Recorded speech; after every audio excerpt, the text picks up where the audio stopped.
14 Days to an Abundant Mindset is something that I created, and it feels so beautiful to have something positive in the world. It's taken me years to foster an abundant mindset, and I've shared it before that I am still on my way. I am by no means have it all figured out, but I have come a long way, and I can see tremendous improvement in the way I think, the way I conduct myself, the way I notice opportunities, and a lot of it is because of the same journal prompts, quotes, and concepts, and just taking actionable steps by learning about the brain, which I've shared again before multiple times on the live stream, but learning about the brain, how it works, the reticular activating system. At the beginning of the book, I talk about the reticular activating system. It is the system, and I'm not a neuroscientist. Please always do your own research. We should not just accept at face value anything that you hear or see on the internet. I'm just sharing my own perspective with you, and I encourage you to do your own research.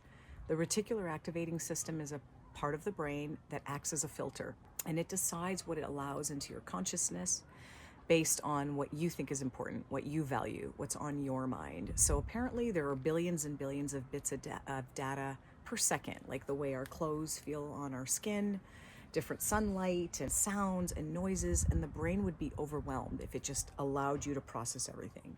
So it's got that reticular activating system that acts as a filter, and it allows into your awareness, into your consciousness, the things that you think are important. So that's why I give the example is if you are looking for a red Toyota, suddenly you're in the market to get a new car, you want a red Toyota vehicle. You will begin to see that red Toyota vehicle everywhere. And it's not because everyone's driving red Toyotas all of a sudden. It's because your brain has deemed that as something important to you, something to notice, something to look out for. And your brain is very, very smart and intuitive, and it'll begin to do that for you. That's why it's important for us to let our brain know, hey, we're looking for opportunities. We're looking for things to notice that are beautiful and good in the world.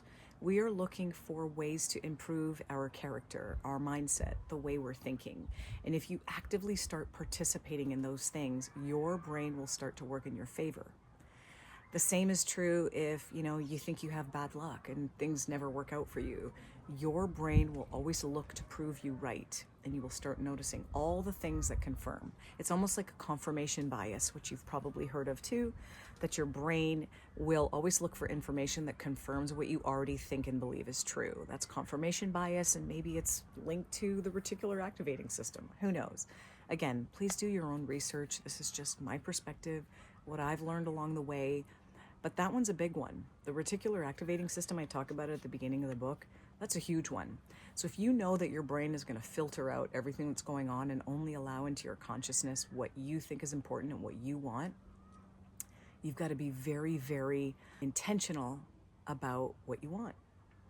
And through those action boards and the things that we talk about, the channel, the words we use, the stuff we're noticing, the content we're following, it all goes, it works in tandem. Not one single isolated thing that you can do will fix everything, but maybe, I'm not sure, wouldn't that be great? But I think it's a multitude of things. It's when you compound all of these different actions to work in your favor is when you can foster that abundant mindset. So my intention to go through the book didn't quite work out the way as planned. I wasn't as focused on the book as I wanted to, and I apologize for that. I am very, very grateful for your support on this channel and for buying the book. That's so huge. It's so, so huge. You are literally helping our family, supporting this mission that I'm on, to use the internet for good, to use my spare time to create as much as possible. Thank you very much for being here. And the quotes on this book, originally I wanted to use real quotes like Wayne Dyer, Jim Rohn, real quotes from real thought leaders, Bob Proctor.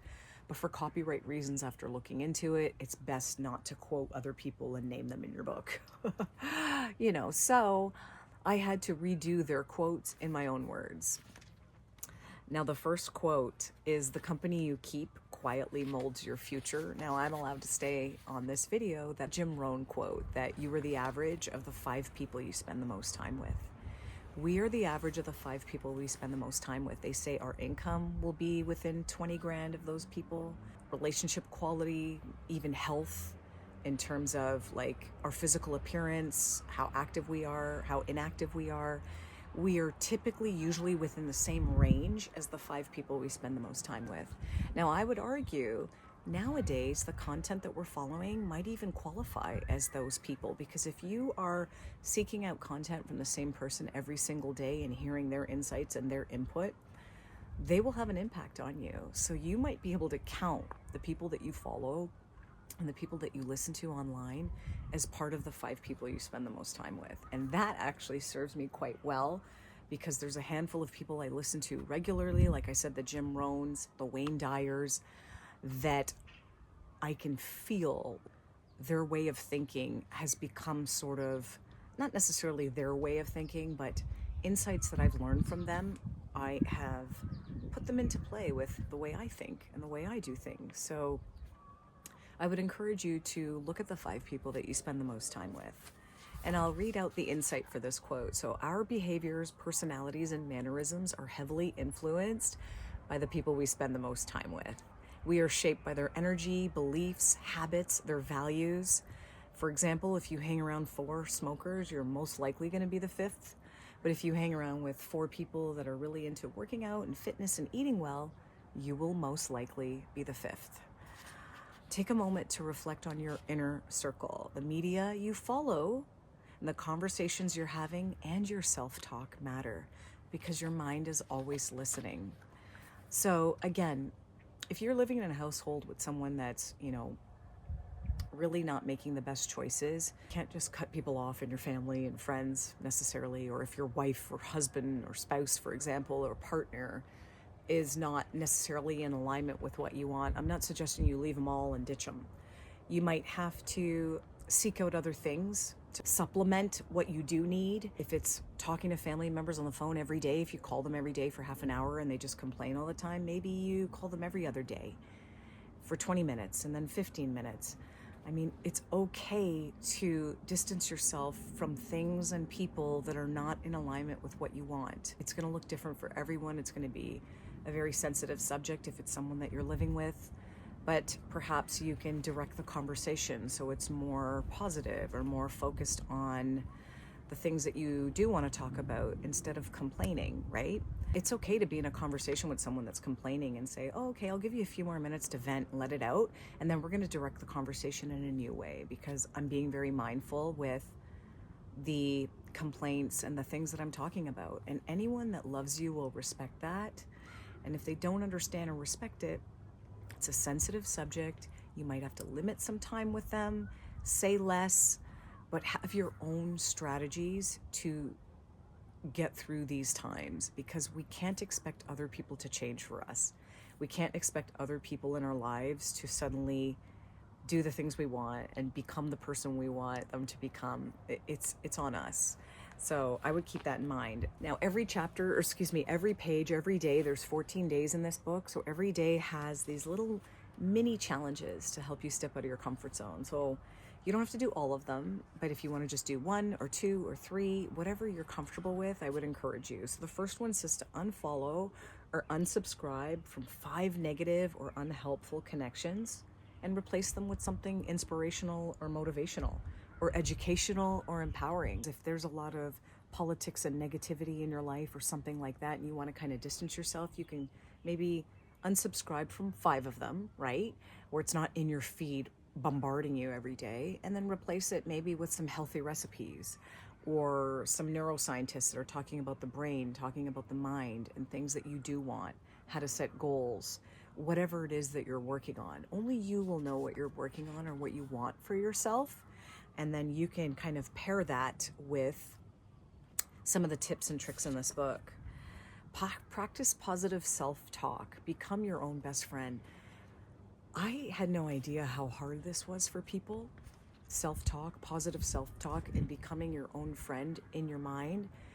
I didn't know how hard it was for people. And when I was younger, it was more challenging for me, but I've been doing this for years now, so I'm not sure when the exact shift happened. The way we speak to ourselves is the most important thing. And if you haven't been as kind in your way of speaking to yourself, then that's okay. Don't get upset. but maybe notice it the next time it happens. If you're the type that thinks, oh, you're so stupid, you always do this, then just say, oh, I've made this mistake before, but now I can choose something different.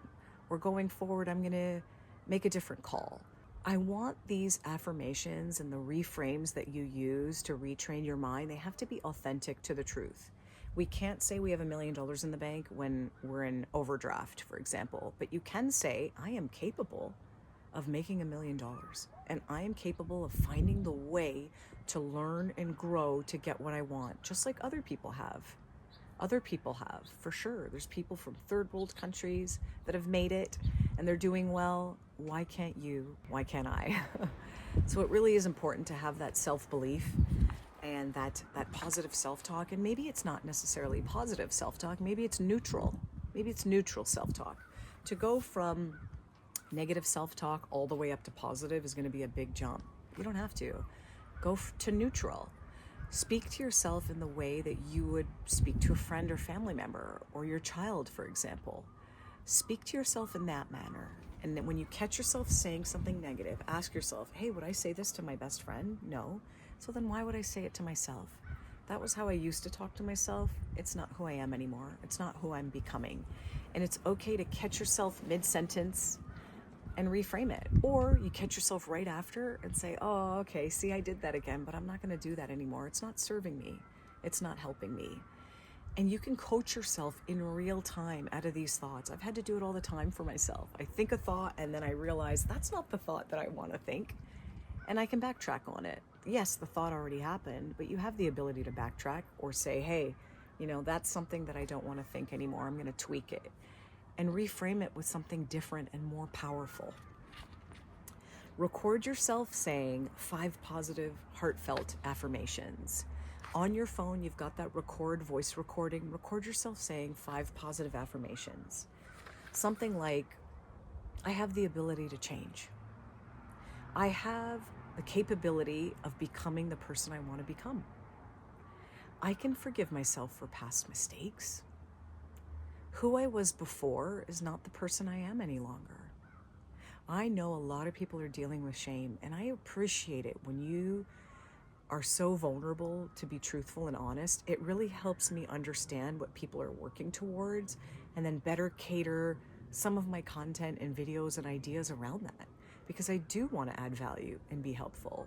And shame is a real emotion. And again, I've shared it before. It means you have a conscience. If you are feeling shameful about something you did in the past, you can feel that feeling and also work towards moving on from it. Work towards acknowledging that I didn't like what I did, but that's not who I am anymore. Because if it was who you are, you wouldn't feel shame about it. It wouldn't even bother you. It just means that I have a conscience about it and I have that awareness. So don't beat yourself up if you have an awareness of something shameful that you've done. That's actually a very beautiful thing, and it means that you're not that person anymore. So take comfort in knowing that you made a mistake, you were that person maybe at the time, or not even necessarily you were that person. You made a mistake, that was a weak moment, it's not who you are. What can I learn from that? And take the lesson and value and bring it forward into your life. That's all we can do about our mistakes. And I've made a lot. I've made a lot of shameful mistakes, and I've made and done things that I'm not proud of. I'm working and growing to become a better version of myself every day. And I'm still a work in progress. There is not one person on the internet, including myself, that has it all figured out, that you should be putting on a pedestal and I want to be like that person. No, you just want to be a better version of yourself. And we're all capable of that. So we are still on day 1 of 14 days to an abundant mindset. With this 14-day guide, I do want you to read and feel and repeat each daily affirmation with intention and presence. They're not just words that you're saying. You got to feel it. Repeat it multiple times. Feel it. Put your hands up. Say it out loud if you can. And really just embody that affirmation. I'm going to read a few of them from day 1. And maybe you can use some of these to record your 5 positive affirmations and listen to them regularly in your own voice. Because your self-talk is the most powerful input. And if you only take one thing from this whole book, it's to use that ability to just brainwash yourself. You got to brainwash yourself, or else the world will brainwash you. It will tell you to feel terrible about yourself, or that you're behind, or that you don't have enough, or that this will never work out for you. But that's not true. That's not true. It's only true if you believe it. It's only true if you believe it, folks. So we really got to take our belief and understanding about ourselves and work on that. And it's not going to happen overnight. So some of the affirmations on day one is I am intentional with my time and energy and words, and I choose wisely. I am intentional with my time and energy and words, and I choose wisely. I forgive myself for past mistakes. I have the ability to change. I forgive myself for past mistakes, and I have the ability to change. I trust that who I'm becoming is already within me. I trust that who I'm becoming is already within me. I speak to myself with love, not judgment. I speak to myself with love, not judgment. So if you ever spoke to yourself with judgment, my friend, that was the old you. Now you're working towards a new understanding. Now you have more tools in the toolkit. We can only do and be as good as we are based on what we have in the moment. So now you have more information. Now you have a better understanding. Now you have more years behind your belt, more experience, more maturity to make a better choice going forward. So don't get too hung up on the past. That was your less experienced version of yourself, but that's not who you are today. Some of the journal prompts from day one are: who are the top 5 people I spend the most time with? How do I feel after spending time with each of them? Are you energized or drained? What qualities do I bring into a relationship that make me a wonderful partner or friend or colleague? That's day one of 14 Days to an Abundant Mindset. I do look forward to doing more of this, where we can go through more, and I'll have these little mini videos of people that have purchased the book and want to follow along. If you aren't in a financial position to purchase the book and you want to do the journaling prompts, say the affirmations, I welcome you to do that. It just means that you are taking your life in your own hands. You're becoming intentional with the way you use the internet and your free time. And I'll tell you right now, that is so huge. People are just mindlessly scrolling, and you are taking the actionable steps to create the life that you want, and you should be very, very proud of yourself for that. I am very proud of you, and I'm grateful to be right alongside you in this journey.